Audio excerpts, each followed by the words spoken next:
السلام علیکم۔ پروگرام اپنا اپنا گریبان میں مطیع اللہ جان۔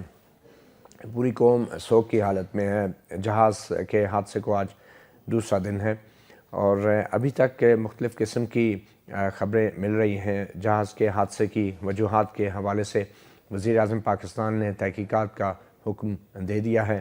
ایک اور بڑا المیہ اب یہ ہے کہ جو افراد جاں بحق ہوئے ان کی شناخت جو ہے ابھی تک ایک معمہ ہے۔ تقریباً 8 کے قریب افراد کی ڈیڈ باڈیز کو شناخت کر کے ان کے لواحقین کے حوالے کر دیا گیا ہے، اور پمز ہسپتال جو پاکستان کا ایک بڑا ہسپتال ہے اسلام آباد میں، Pakistan institute of medical sciences, وہاں سے بہت سی باڈیز کو جو ہے اب اسلام آباد کے ایک صنعتی علاقے کے ایک برف خانے میں بھجوا دیا گیا ہے، کیونکہ اس اتنے بڑے ہسپتال میں صرف 8 ڈیڈ باڈیز کے لیے گنجائش ہے مورچری میں رکھنے کے لیے، اور اس وقت بھی لواحقین کی ایک بڑی تعداد منتظر ہے ان ہسپتالوں کے بغیر باہر، ایک راولپنڈی میں اور اسلام آباد میں، کہ ان کو یہ بتایا جائے کہ ان کے جو رشتہ دار ہیں جو جاں بحق ہوئے ان کی شناخت ہو چکی ہے، تاکہ وہ ان کے کفن دفن کا اہتمام کر سکیں، بندوبست کر سکیں۔ اور ان باڈیز نے بہت دور دور تک جانا ہے، اور ان میں 19 افراد ایسے ہیں جن کا تعلق چترال سے ہے، اور یقینی طور پہ پھر ان افراد کے جو باڈی ہے شناخت ہونے کے بعد اس کو چترال بھی ان باڈیز کو پہنچانا ہے۔ آج اسلام آباد کے باہر حکومت کی طرف سے اور دوسرے اپوزیشن جماعتوں کی طرف سے مختلف سیاستدان وہاں اسلام آباد کے اس ہاسپٹل کے باہر آ کے لواحقین سے اظہار ہمدردی کرتے رہے ہیں، اور انہوں نے پوری یقین دہانی بھی کرائی ہے حکومت کی طرف سے ہر قسم کے تعاون کی۔ آج بھی بات ہو رہی ہے اور سوال اٹھ رہے ہیں کہ آخر یہ حادثہ ہوا کیسے؟ یہ جو جہاز ATR-42 جس کی بات ہو رہی ہے، کچھ خبریں ایسی بھی ہیں کہ پہلے سے اس کے انجن میں خرابی کی نشاندہی PIA کے مختلف کپتانوں نے کی، جس کا ریکارڈ میں یعنی لاگ بک میں بھی درج رہا ہے، اور اس سے پہلے بھی اسی جہاز کے انجن کا پرابلم ہوا تھا، جس کا لاگ بک میں ایک اور جہاز کے کپتان نے بھی ذکر کر دیا تھا۔ یہ بھی مختلف قسم کی خبریں ہیں ابھی جن کی تصدیق ہونا باقی ہے۔ آج ہم ایک بار پھر یہ جاننے کی کوشش کریں گے کہ آیا اس جہاز کی خرابی محض ایک حادثہ تھی، یا پھر اس میں کوئی انسانی غفلت بھی ہو سکتی ہے، اور ضروری نہیں یہ غفلت جہاز کے عملے میں سے کسی کی ہو یا پائلٹ کی ہو، یہ غفلت PIA کے انجینئرز کی بھی ہو سکتی ہے اور عملے کے دوسرے لوگ جو کہ جس کو گراؤنڈ کرو کہتے ہیں ان کی بھی ہو سکتی ہے۔ مگر ایک بات واضح ہے کہ ابھی اگر اس جہاز کے حادثے کی تحقیقات منطقی انجام تک نہ پہنچائی گئی تو پھر اس غفلت کی مرتکب صرف اور صرف حکومت ہوگی، اور یقینی طور پہ یہ بھی ایک بہت بڑی غفلت ہوگی، کیونکہ اگر تحقیقات منطقی انجام تک نہ پہنچی تو پھر ہمیں آئندہ کے لیے سیکھنے کے لیے کچھ نہیں ہوگا، اور پھر ہم ہمیشہ اپنے عام لوگوں کو، وہ شہری جو ان جہازوں پر سفر کرتے ہیں، ان کی زندگیوں کو خطرے میں ڈالتے رہیں گے۔ آج اسلام آباد اسٹوڈیوز میں ہمارے ساتھ موجود ہیں ایئر کوموڈور ریٹائرڈ ستار علوی، جو کہ جن کا ایک وسیع تجربہ ہے، فائٹر جیٹ پائلٹ رہے ہیں اور جہازوں کے حادثوں کی تحقیقات کا بھی حصہ رہے ہیں ایئر فورس کے اندر۔ ان کے ساتھ تشریف فرما ہیں تقدیرہ خان، جو کہ چترال سے ان کا تعلق ہے، مرکزی جنرل سیکرٹری ہیں آل پاکستان مسلم لیگ ویمن ونگ کی، اور ان کے 4 جو رشتہ دار ہیں وہ اس حادثے میں جاں بحق ہوئے ہیں۔ ایک ان کے کزن سلیمان عابدین جو ورلڈ بینک میں کام کرتے تھے، ایک ان کی بھانجی عائشہ عثمان جو کہ ایک سٹوڈنٹ تھی، اور ایک ان کے جو اسی طرح رشتہ دار تھے نواز احمد اور حاجی تکبیر خان جو کہ بزنس کرتے تھے۔ چترال سے ان 4 افراد کو ملا کے کل 19 افراد جو ہیں اس حادثے میں جاں بحق ہوئے ہیں۔ ہماری کوشش ہے کہ ہم ٹیلی فون لائن پہ ہم doctor Javed Akram, vice chancellor Pakistan institute of medical sciences, ان سے بھی ہم رابطہ کریں۔ پہلے انہوں نے یہاں اسٹوڈیو میں ہمیں جوائن کرنا تھا، مگر کچھ وجوہات کی بنا پہ وہ ہمیں یہاں پہ جوائن نہیں کر سکے، اور ٹیلی فون پہ اب انہوں نے ہم سے وعدہ کیا ہے بات کرنے کا۔ تو گفتگو کا آغاز کرنے سے پہلے آپ کو سناتے ہیں ہسپتال کے باہر کچھ عوام کے جذبات کا اظہار جو انہوں نے کیا آج اسلام آباد میں. دیکھتے ہیں کہ لواحقین اس حادثے کے حوالے سے اور پھر ہسپتال میں جو صورتحال ہے, جو حکومت نے جو اقدامات کیے ہیں اس حوالے سے وہ کیا رائے رکھتے ہیں. میرے ریلیٹیو بھی ہے اس بدقسمت طیارے میں تھے اور 18 لوگ ہمارے چترال سے ہی بلانگ کرتے تھے, اور جتنے بھی اس میں 47 لوگ شہید ہوئے ہیں وہ سب ہم میں سے. میرا جو چچا زاد بھائی تھا احترام الحق جو فوت ہو چکا ہے اس حادثے میں, اس کا بھائی احتشام الحق وہ راستے میں ہے, ابھی وہ پہنچ جائے گا تو بلڈ ٹیسٹ دینے کے بعد پتہ چلے گا کہ یہ کیا کرتے ہیں. دو ہیں, ایک والد ہے شہزادہ فرحت عزیز اور اس کی بیٹی جو ہے طیبہ عزیز, دونوں ہیں. لیکن اس میں آئیڈینٹیفائی جو ہوئی ہے اس میں فرحت عزیز کی ہوئی ہے اور اس کی بیٹی کی نہیں ہوئی ہے. بہت ہی ایک اندوناک کسی صورتحال ہے. رشتہ دار ہیں اور جہاز کے اندر بھی مختلف جنریشنز ہیں, باپ اور بیٹے اور بھائی, اور ان کی شناخت ابھی ہونا باقی ہے. ہمیں ٹیلی فون لائن پہ جوائن کیا ہے ہمارے وقت نیوز ٹیلی ویژن کے نمائندہ امتیاز چغتائی صاحب نے, جنہوں نے آج سارا دن جو ہے اسلام آباد میں اس ہسپتال کے باہر وہاں پہ ہونے والی کارروائیوں سے متعلق وقت نیوز کے ذریعے عوام کو آگاہ رکھا. امتیاز چغتائی صاحب بہت شکریہ ہمیں وقت دینے کا. آپ یہ بتانا چاہیں گے کہ حکومت نے ابھی تک ان لاشوں کی شناخت اور ان لاشوں کو رکھنے کیا اقدامات کیے ہیں اور کیسی کارکردگی رہی ہسپتال کی اور حکومتی انتظامیہ کی؟ جی متی صاحب, آج تقریباً 47 میتیں جو ہیں وہ اسلام آباد کے ہسپتال میں لائی گئیں, اور ان میں سے ابھی تک تقریباً 8 کی شناخت ہو چکی ہے, اور 18 جو میتیں ہیں وہ ایک کولڈ سٹوریج ہے روات کے قریب وہاں پہنچائی گئی ہیں. پمس ہسپتال جو ہے وہ پورے پاکستان کا ایک بہت بڑا ہاسپٹل ہے اور اس کو میڈیکل سائنسز کا جو ہے وہ بھی نام دیا گیا ہے. لیکن یہاں بات قابل ذکر ہے کہ صرف 8 میتیں رکھنے کی گنجائش موجود ہے, جبکہ یہ ایک بہت بڑا ہاسپٹل جہاں پورے پاکستان سے مریض لائے جاتے ہیں اور حادثات کے مریض بھی یہاں لائے جاتے ہیں. لیکن یہاں 8 جو میتیں رکھی گئی ہیں, 18 روات پہنچا دی گئی ہیں, اور اس کے علاوہ جو ہیں وہ سی ایم ایچ ہاسپٹل بھی پہنچائی گئی ہیں, ڈی ایس کیو راولپنڈی بھی پہنچائی گئی ہیں, اور آج تقریباً 35 لواحقین جو ہیں میتوں کے ان کی جو سیمپل لیے گئے ہیں, اور اس کے علاوہ ڈی این اے ٹیسٹ بھی لیے گئے ہیں. اس کے ساتھ ساتھ یہ جو عمل ہوگا تقریباً جو ڈی این اے ٹیسٹ کا یہ 6 سے 8 دن ہوگا, اور جو لواحقین ہیں ان کو تقریباً 8 سے 10 دن جو ہے وہ اس کا انتظار کرنا پڑے گا. اور لواحقین کی آج بہت بڑی تعداد جو تھی وہ موجود تھی پم ہاسپٹل کے باہر, اور ایک رنج و غم کا عالم تھا اور لوگ اپنی میتوں کے انتظار میں کھڑے تھے. لیکن پمس کے انتظامیہ کی جانب سے جو انتظامات کیے تھے وہ تو بہت بہتر تھے, لیکن حکومت کی جانب سے بالکل میتوں کی سٹوریج کے لیے کوئی انتظام نہیں کیا گیا.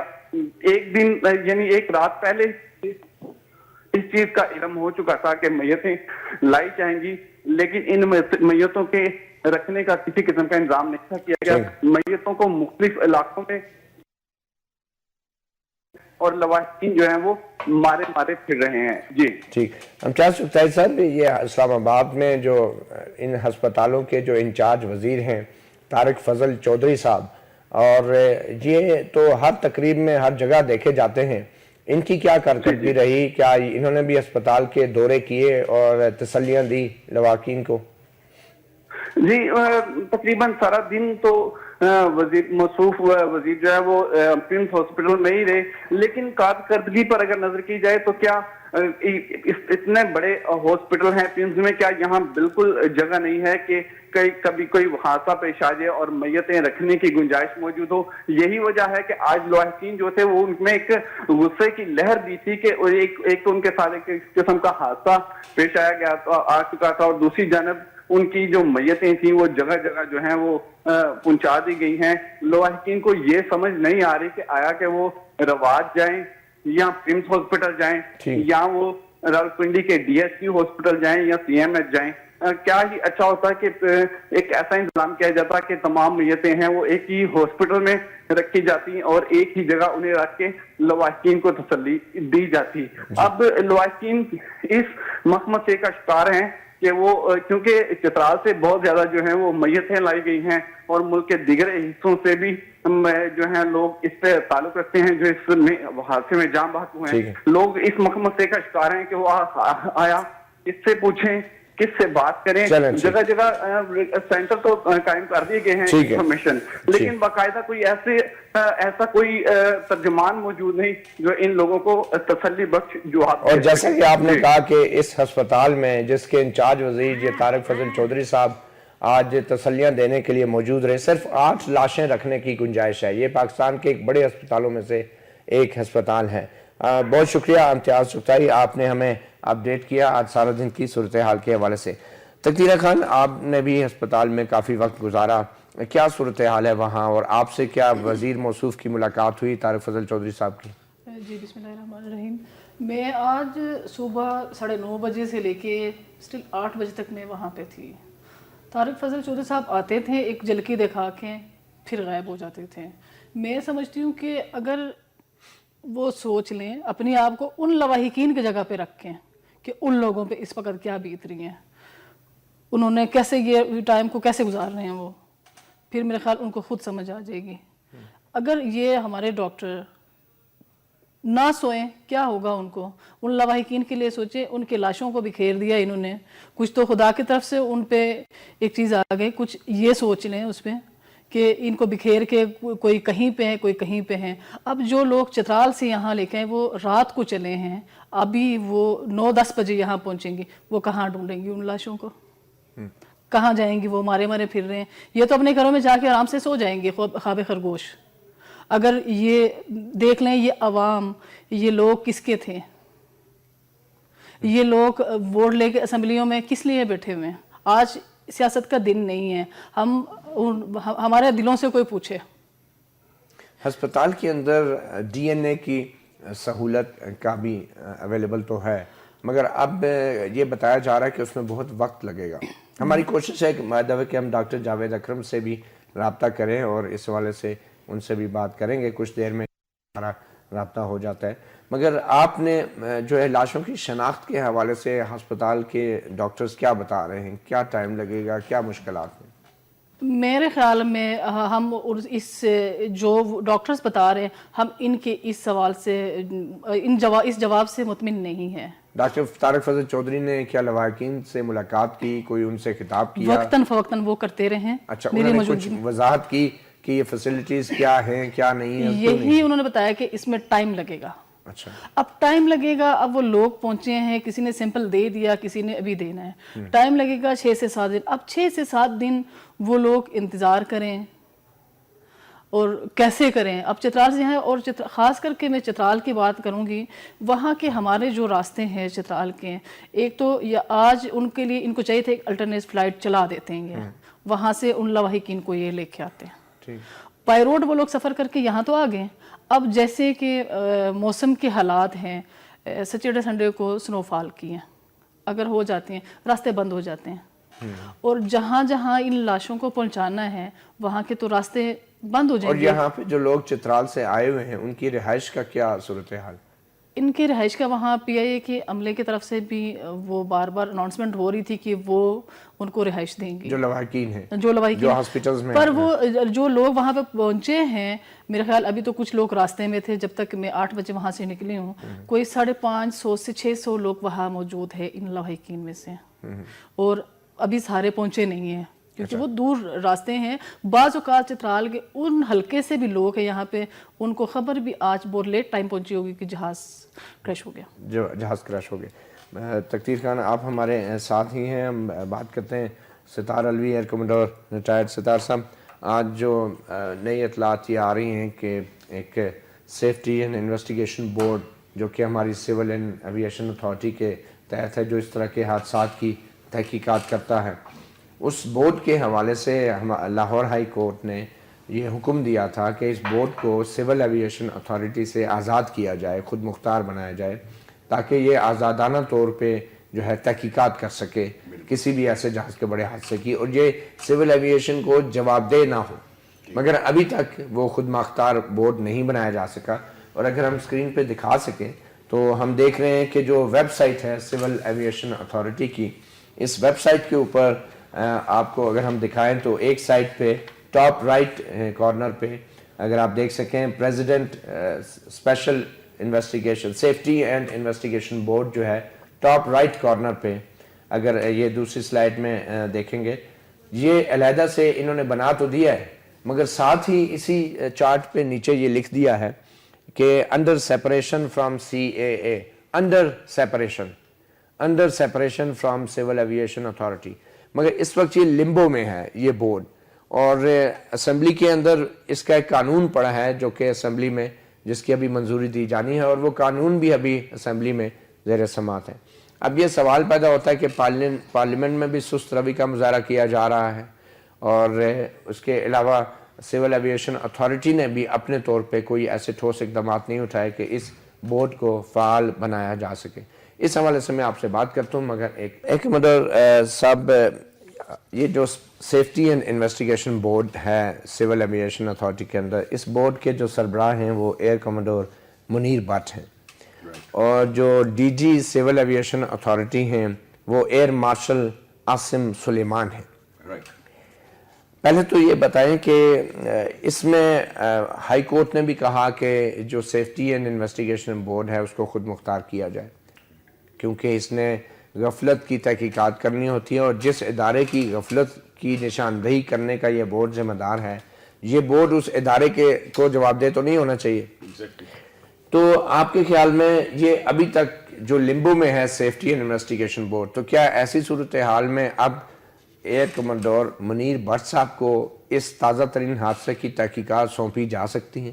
نہیں ہونا نہیں چاہیے، لیکن دی جائے گی، کیونکہ جیسا ہمارا سسٹم ہے، یو سی سول ایویشن والے جو ہیں وہ اس ادارے کے اوپر اپنا ہاتھ رکھنا چاہتے ہیں، کیونکہ اگر سول ایویشن اتھارٹی کی کوئی غفلت ہوگی تو وہ پکڑے جائیں گے، لیکن اگر یہ ادارہ ان کے نیچے رہے گا تو ظاہر ہے پھر وہ جیسے چلتا ہے ہمارے ہاں وہ اس کو کر لیں گے۔ اور یہ ویسے بھی ان کی تنخواہ بھی تو سول ایویشن ہی دیتی ہے۔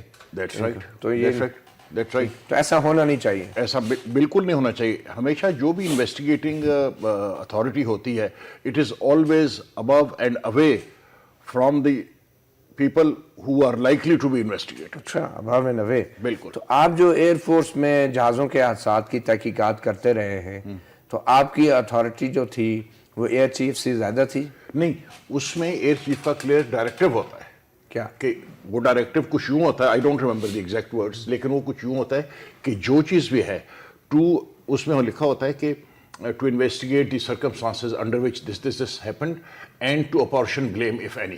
ہاں، وہ تو یہ بھی کہہ دیں ٹھیک ہے، ان کے لیے، آپ وہ کر کے لیکن کیا آپ جواب دے نہیں ہیں ایئر چیف کو، ایئر فورس کو؟ ایئر فورس کا چیف خود جواب دہ ہے، اگر کوئی ایکسیڈنٹ ہوتا ہے تو ایئر فورس کا چیف جواب دہ ہے، تو وہ جاننا چاہتا نہیں، ہے۔ آپ نے آج تک کبھی ایئر فورس چیف کو طلب کیا کسی یا سینئر افسر، اپنے سے سینئر افسر کو طلب کیا کبھی نمبر آف ٹائمز تحقیقات میں؟ بالکل۔ ایئر چیف کو بھی؟ نہیں، air chief has never directly been involved اچھا۔ in an accident, so he is never required. But you can summon senior people. But you can and you should and you do.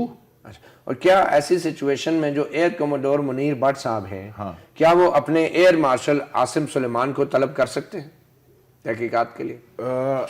میرا خیال ہے اس accident میں عاصم سلیمان صاحب کا کوئی role نہیں ہوگا۔ نہیں، ایک ادارے کی پالیسی ہے، نہیں، یہ ایکسیڈنٹ جو اور ہے پالیسیز کے اوپر اگر انفیکٹو پالیسیز سامنے آتی ہیں تو اس میں ایئر مارشل عاصم سلیمان کو نہیں if بلایا۔ you read the policies you will find they are crystal clear and flawless. نہیں، وہ تو خیر انویسٹیگیشن میں پتہ چلے گا نا کہ اس کیس میں کیا ہوا، مگر کیا ٹیکنیکلی طلب کر سکتے ہیں یا نہیں؟ بالکل سو ایئر کموڈور منیر بٹ جو ہے وہ ایئر مارشل عاصم سلیمان کو طلب کر سکتے ہیں؟ کر سکتے ہیں۔ تو اگر یہ دونوں ہی ایئر فورس کے افسران ہیں تو پھر سیفٹی اینڈ انویسٹیگیشن بورڈ کو علیحدہ کرنے کی کیا ضرورت ہے؟ کیونکہ یہ تو دونوں ایئر فورس کی روایات پہ کام کرتے ہوئے بڑے انڈیپینڈنٹلی کام کر سکتے ہیں۔ بالکل کر سکتے ہیں۔ تو پھر اس بورڈ کو فعال ہونا، یا یہ بورڈ تحقیقات کر سکتا ہے؟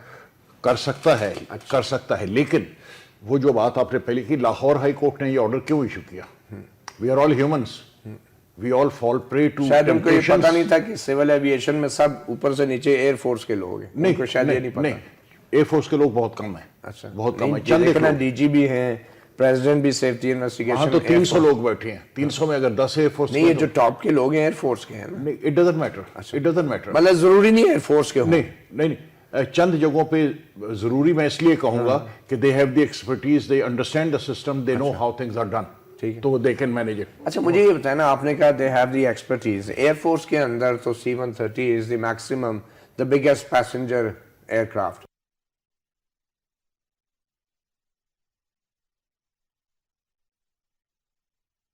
ایویشن پالیسیز اور ریگولیشنز کو ان کا کیا ایکسپیرینس ہوتا ہے؟ ان کا تو اس حوالے سے کوئی ایکسپیرینس نہیں ہوتا, تو کیوں ان کو ایویشن اداروں میں لگایا جاتا ہے؟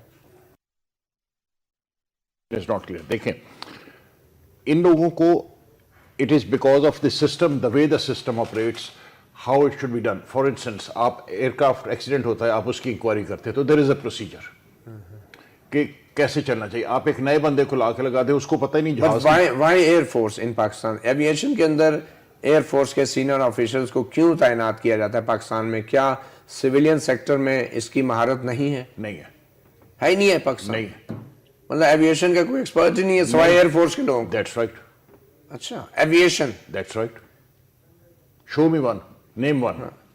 مطلب اس کا مطلب یہ ہے کہ پھر تو پاکستان کے اندر جتنے ایروناٹیکل سکولز ہیں یا بڑے وہ ایئر فورس میں ہوتے ہیں نا, جو پائلٹس ہیں, جو ان کی اکیڈمیز ہیں, پی آئی اے کی جو ہے, وہ سب جو ہیں وہ جو پی آئی اے کی اکیڈمیز میں سے لوگ گریجویٹ کرتے ہیں, they can barely take off and land. اچھا, This is all that they know مگر وہ about it. پیسنجر جہاز اڑا سکتے ہیں, اڑا سکتے لیکن ہیں. ایک سول ایویشن اتھارٹی کے اوپر نہیں بیٹھ سکتے. نہیں, because that مطلب ہزاروں نہیں، پیسنجرز کی لائفز اپنے ہاتھ میں لے سکتے ہیں, اور ایک پالیسی بنانے کے لیے ایئر فورس کا آفیشل چاہیے. بیٹھنے کے لیے آپ بٹھا لیں, کسی کو بھی بٹھا سکتے ہیں, آپ جا کے وہاں بیٹھ جائیں. تو پھر یہ پیسنجر پلین جو ہیں یہ ایئر فورس کے پائلٹ کیوں نہیں اڑا رہے؟ پیسنجر اگر اتنا کمپیٹنٹ ہیں ہاں, تو کیوں نہیں اڑا رہے؟ پھر یہ دوسرے پائلٹ کیوں اڑاتے ہیں پھر؟ تو ان کو روزی کون دے گا پھر؟ ان کو روزی کون دے گا جو سویلین؟ اچھا, یہ صرف روزی کی خاطر ان کو, ان پہ ترس کھا کے, ان پہ ترس کھا کے نہیں. دیکھیں, there is a profession that you have chosen. I have flown fighters all my life. It's an aeroplane. Civil aeroplanes, I think they are like taxi drivers. That is my opinion. یہ جو passengers ہوتے ہیں, That's right. یہ جو ہزاروں لوگ سفر کرتے ہیں, they are just a taxi for you. That's right. اور جو فائٹر پائلٹ ہوتا ہے وہ ایک مہا پائلٹ ہوتا ہے. وہ he is playing with his and the other persons and many people's lives. Many people. آپ یہ کہتے ہیں فائٹر پائلٹ جو ہے ان پیسنجر پلین کے پائلٹ سے بہتر ہوتا ہے؟ Need, اس میں شک کی کیا بات ہے؟ اچھا, کیونکہ اس کے پاس اسلحہ ہوتا ہے. نہیں, اسلحہ نہیں ہوتا. His job and nature of his job and the way he does is far more complicated than the civil. اب آپ we are going on a چلیں, اب مجھے یہ بتائیں کہ جو ATR-42 جہاز ہیں, ان کے حوالے سے آپ کے پاس کیا انفارمیشن؟ میں I don't know much about ATR aeroplane, but I can talk little bit about this accident that took place, if you want to know. ٹھیک ہے. اس پہ میں کچھ I had written a few notes. آپ یہ دیکھیں, number 1 کہ what can be the possible causes of the accident. This is what we are trying to get into. ٹھیک. There are some which can be outright, we can go out. اچھا, میں causes پہ آنا چاہوں گا, لیکن پہلے میں آپ کے پاس دوبارہ ڈیٹیل میں آئیں گے. ڈاکٹر جاوید اکرم ہیں جو voice chancellor Pakistan institute of medical sciences ہمارے ساتھ ٹیلی فون لائن پہ موجود ہیں. ڈاکٹر جاوید اکرم صاحب, بہت شکریہ ہمیں وقت دینے کا. پہلے تو یہ بتائیں کہ کیا مشکلات ہیں. جی ڈاکٹر جاوید اکرم صاحب, ہماری لائن ان سے, جی جاوید اکرم صاحب. ہاں جی, جو کہ doctor Javed Akram vice chancellor Pakistan institute of medical sciences ہمارے ساتھ ہیں. ڈاکٹر صاحب, یہ ڈی این اے ٹیسٹ کے حوالے سے اور لاشوں کی شناخت کے حوالے سے کیا مشکلات پیش آ رہی ہیں؟ کتنا وقت لگے گا, اور ایک وقت میں کتنے ڈی این اے ٹیسٹ جو ہیں آپ کے اس اتنے بڑے اسپتال میں کیے جا سکتے ہیں؟ بہت شکریہ جی. یہ بیسیکلی کیونکہ اس وقت جو موسٹلی لاشیں ہیں انفارچونیٹلی شہیدوں کی, وہ شناخت کے قابل نہیں ہیں, اور وہ کافی ڈسیپلیٹڈ کنڈیشن میں ہیں. کچھ برنز کی وجہ سے وہ اور زیادہ کمپاؤنڈ ہو گئی ہیں. تو اس کا اونلی ایک ہی طریقہ ہوگا کہ وہ ڈی این اے انالیسز, اور جو فرسٹ ڈگری ریلیٹیوز ہیں جس میں سب سے زیادہ بہترین رزلٹ آتا ہے پیرنٹس کا یا بچوں کا, ان سے میچ کرنے کا یا پھر سبلنگز کا جو بہنیں یا بھائی ہیں ان کے ساتھ کیا جاتا ہے. اب پرابلم یہ ہے کہ اوبویسلی یہ ایک میس ڈیزاسٹر ہوا ہے جس میں کوئی تقریباً ہمیں ریکوائرڈ ہیں کو اباؤٹ 40 کے قریب ڈی این اے انالیسس باڈیز کے, اور ان کے بھی مختلف پارٹس ہیں, تو وہ کمپاؤنڈ ہو کے اوبویسلی وہ زیادہ بن جائیں گے نمبر آف ٹیسٹ. اور اسی طرح جو ریلیٹیوز ہیں ان کے بھی منیمم 40 ٹیسٹ ہوں گے. تو یہ تقریباً میرے خیال میں کچھ 150-200 کے سے زیادہ ٹیسٹ ہوں گے جو لگائے جائیں گے. اس کی جو فیسلٹی ہے ڈی این اے انالیسس کی, یہ بہت اسپیشلائزڈ لیبز ہوتی ہیں, اور ہماری یونیورسٹی کی شیخ زاہد ذوالفقار علی بھٹو میڈیکل یونیورسٹی کی جو لیبارٹری ہے وہ لاہور میں موجود ہے ڈی این اے انالیسس کی, اور اسی طرح فورینزک سائنس لیب ہے, اسی طرح کے آر ایل ہاسپٹل کی لیب ہے. تو یہ ساری لیبز کو یوز کیا جائے گا تاکہ زیادہ سے زیادہ سیمپلز سائملٹینیسلی ہوں. لیکن سائملٹینیسلی ہونے کا بھی مطلب یہ ہے کہ اس میں 1 ویک کم از کم درکار ہے, کیونکہ ڈی این اے آپ نے ایکسٹریکٹ کرنا ہوتا ہے بلڈ سے بھی جو اٹینڈنٹس کا, اور بون سے جو کہ ڈیسیزڈ کا. یہ 1 ویک ڈاکٹر صاحب آپ نے کہا, یہ منیمم 1 ویک لگے گا. ایک ویک میں کم از کم کتنے لاشوں کی شناخت ہو جائے گی؟ تقریباً میرا خیال ہے ایٹ لیسٹ 60 to 70% تو ہو جانی چاہیے, اور پھر آنے والے تقریباً 3-4 دن میں باقی بھی ہو جانی چاہیے.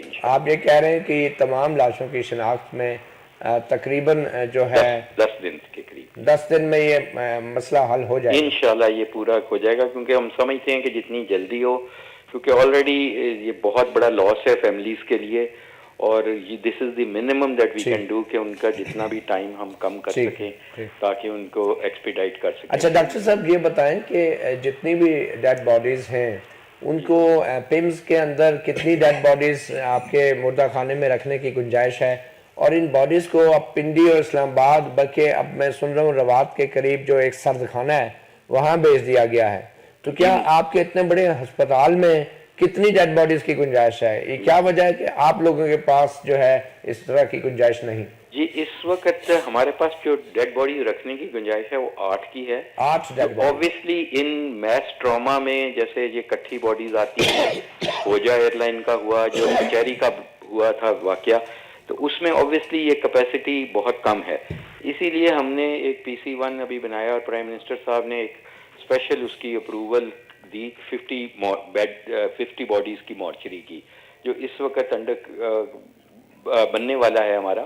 تو آئندہ یہ کیپیسٹی ہوپ فلی بہت بڑھ جائے گی. لیکن اس وقت ہمارے پاس 8 ہیں, اور جیسے آپ نے کہا کہ یہ کسی ہاسپٹلز میں باڈی نہیں شفٹ کی گئی, ان کی ساری ٹیگنگ وغیرہ کر کے ہر چیز کر کے ان کو ایک کولڈ سٹوریج میں ایک ہی جگہ پہ شفٹ کیا گیا ہے تاکہ وہیں پہ یہ جب تک. اچھا ڈاکٹر صاحب آپ ہمارے ساتھ رہیے گا, کچھ عام سوال ہیں, مگر اس وقت ہم ایک بریک لے رہے ہیں. بریک کے بعد جاوید اکرم ہمارے ساتھ ہیں, vice chancellor Pakistan institute of medical sciences. Doctor Javed Akram صاحب آپ نے کہا کہ ڈی این اے کے حوالے سے بہت جلد یہ مسئلہ حل ہوگا, کیونکہ وزیر اعظم نے حال ہی میں ایک PC-1 منظور کیا ہے, جس کے بعد جو 50 کے قریب باڈیز کی گنجائش اس ہسپتال میں رکھی جائے گی. ڈاکٹر طارق فضل چودھری صاحب آپ کے وزیر ہیں, یہ PC-1 جو ہے اتنے بڑے بڑے حادثات ہونے کے بعد ابھی صرف منظور ہوا ہے, کتنا ٹائم لگے گا؟ ایکچولی یہ پرائم منسٹر صاحب نے منظور تو نہیں کرنا ہوتا, ان کا ڈائریکٹیو تھا کہ جب ان کو بتایا گیا کہ یہاں ٹراما سینٹر ایک بننا ہے. یہ کب بتایا گیا تھا ان کو؟ یہ کوئی اباؤٹ 6 ویکس میرا خیال ہو گئے ہیں اچھا میٹنگ کو. تو یہ 6 ہفتے پہلے آپ لوگوں کی طرف سے مطلب کہ تساہل سے کام لیا گیا, اور آپ نے صرف 6 ہفتے پہلے انہیں کہا کہ ادھر 50 اور گنجائش پیدا یہ پہلے بھی ایک پروپوزل تھی, لیکن ابھی کیونکہ پرائم منسٹر کے ڈائریکٹیو 6 ویکس بیفور ہمیں ملا ہے, تو آبویسلی پلاننگ کمیشن نے اس کو فاسٹ ٹریک کیا ہے. اور میرا خیال میں کہ انشاءاللہ تعالی امید ہے کہ یہ 1 year to 18 months میں یہ پورا ٹراما سینٹر ہے جہاں پہ پورا ٹراما کا نظام ہوگا, اور اس کی بیسمنٹ میں اس کی پلاننگ کی ہوئی ہے کہ فورینزک ڈپارٹمنٹ اور یہ 50 باڈیز کا اسٹوریج کی کیپیسٹی ہم انہانس کریں گے. اوبویسلی یہ north of Pakistan is very accident prone, تو یہ میرا خیال ہے کافی ضروری ہوگا کہ اسلام آباد میں یہ کیپیسٹی بلڈ کی جائے. ڈاکٹر صاحب چلے اب چلتے چلتے یہ بھی بتا دیں کہ آپ کے ہاسپٹل میں جو ہے کتنے وینٹیلیٹرز ہیں؟ کیونکہ یہ بھی بڑی خبریں سننے میں آ رہی ہیں کہ آپ کے مریض جو ہے مر جاتے ہیں، وینٹیلیٹر نہیں ملتا. بالکل آپ صحیح کہہ رہے ہیں کہ ہمارے ہاسپٹل میں میرا خیال ہے پاکستان میں اتنے وینٹیلیٹرز ہمارے پاس 68 کے قریب وینٹیلیٹرز ہیں جو بالکل پاکستان کے شیورلی کسی بھی ہاسپٹل میں نہیں ہوں گے. لیکن انفارچونیٹلی یہ بہت ڈیمانڈ اینڈ سپلائی کا پرابلم ہے کہ جو پیمز ہاسپٹل ہے یہ سرو کر رہا ہے افغانستان سے لے کے افغانستان اور بلوچستان اور سندھ کے بھی اور بہت سارے حصے پنجاب کے بھی لوگ ادھر آ جاتے ہیں، صرف اسلام آباد کے لیے نہیں ہے. دن میں کتنے ایمرجنسی میں وہ مریض آتے ہیں؟ دیکھیں ٹوٹل ہمارے پاس کوئی ایمرجنسی میں کچھ 6000 کے قریب پیشنٹ آ رہے ہیں دن میں آتے ہیں جی، ایک دن میں. اور آپ کے پاس وینٹیلیٹر 68 ہیں، ان میں سے ٹھیک کتنے کام کر رہے ہیں؟ میرا خیال ہے صرف ایک خراب ہے، باقی تمام کام کر رہے ہیں اور الحمدللہ they are very well maintained. مگر پھر بھی میں کہوں گا کہ یہ بہت کم ہیں، لیکن پمز کے ساتھ اور بھی ہاسپٹلز بن رہے ہیں اور اللہ کرے کہ وہ جلدی بن جائیں، کیونکہ اللہ کرے کہ مزید حادثات سے پہلے وہ ہاسپٹل بن جائیں اور اللہ کرے مزید حادثات سے پہلے آپ کو وینٹیلیٹرز بھی مل جائیں اور آپ کی مارچری کی تعداد بھی جو ہے مزید حادثات سے پہلے جو ہے وہ 50 ہو جائے. بہت شکریہ ڈاکٹر جاوید اکرم صاحب، voice chancellor Pakistan institute of medical sciences. میں آپ کی طرف آؤں گا تقدیرہ خان. یہ بڑے ہی ایک افسوسناک صورتحال ہے، یقین طور پہ آپ بھی ایک ٹراما سے گزر رہے ہیں.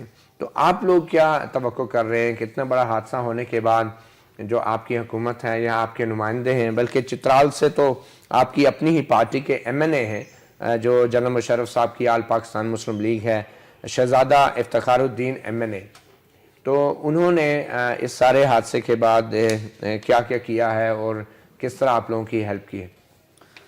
جی میرے بہت سارے سوالات ہیں آپ کے ویسے یہ ہے کدھر اس وقت شہزادہ افتخار الدین؟ یہ آج پورا دن ہاسپٹل میں ہی تھے، لوائقین کے ساتھ ہی تھے، ہم ایک ساتھ ہی تھے. اور آپ کے سوالات سے پہلے میں آل پاکستان مسلم لیگ کی چیئرمین سابق صدر پاکستان سید پرویز مشرف کی طرف سے ان لواحقین سے ہمدردی اور اظہار اس غم کا ان کے طرف سے اور اپنی پارٹی کی طرف سے میں کرنا چاہتی ہوں آپ کے چینل کے تھرو سے.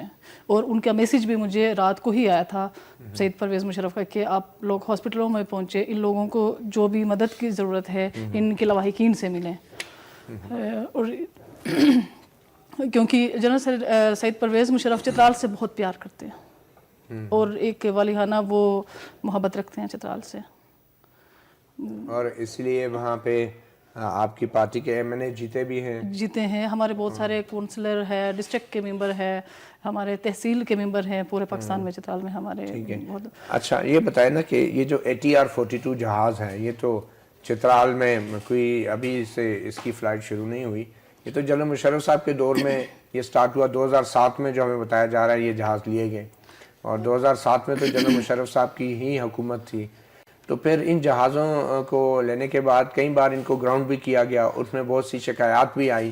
تو آپ کیا توقع کر رہے ہیں کہ موجودہ حکومت کچھ ایسا کام کرے جو جنرل مشرف بھی نہیں کر سکے؟ جی بالکل، یہ بدقسمتی سے یہ ایسا ہی ہوا. یہ چترال آنے جانے والے تیسری جہاز ہے جو کریش ہوا. اس سے پہلے دو جہاز، ایک جہاز لواری ٹاپ سے پہلے چترال جاتے ہوئے کریش ہوا جس میں بھی کوئی ایک بندہ بھی نہیں بچا تھا، اور دوسرے یہ ہیں. ایک جہاز وہ ہے جو چترال سے پشاور کے لیے اڑان بھرنے سے پہلے ہی وہیں پہ وہ قسمت نے بچایا ان کو، وہ وہیں بچ گئے اور وہ ابھی بھی وہیں پڑا ہے. تو پھر ایسا حکومت کیا کرے جو آپ کے مشرف صاحب بھی نہیں کر سکے؟ نہیں، مشرف صاحب نے چترال کا ایئرپورٹ پہ بھی بڑھایا، اس پہ کام بھی انہوں نے کیا. آپ کیونکہ چترال سفر کرتی ہیں، آپ وہاں کے رہنے والی ہیں، تو آپ کا کیا ایکسپیرینس ہے ان جہازوں کے ساتھ؟ ان جہازوں کے ساتھ جو میرا ایکسپیرینس یہی ہے، اکثر ہم سنتے ہیں انہی اداروں سے کہ ان کے پارٹس کا مسئلہ ہے. ان کے پارٹس نہیں مل رہے یہاں پہ. اگر ان کے پارٹس نہیں مل رہے، آپ ایک جہاز سے اتار کے ان کو لگا رہے ہیں یا راجہ بازار سے لے کے ان کو لگا رہے ہیں، کیا وہ لوگوں کی جانیں آپ کو عزیز نہیں ہیں؟ اس سے راجہ بازار سے؟ جی، یہ سننے میں ایک ڈاکومنٹری دیکھ رہی تھی کہ اکثر ان جہازوں کے پارٹس راجہ بازار سے خریدی جاتی ہیں، سلطان کے کھو سے خریدے جاتے ہیں. یہ ہم نے دیکھے، یہ ڈاکومنٹریاں دیکھی ہیں ہم نے. نہیں، میں ایک مدور صاحب سے پوچھ لیتا ہوں کیونکہ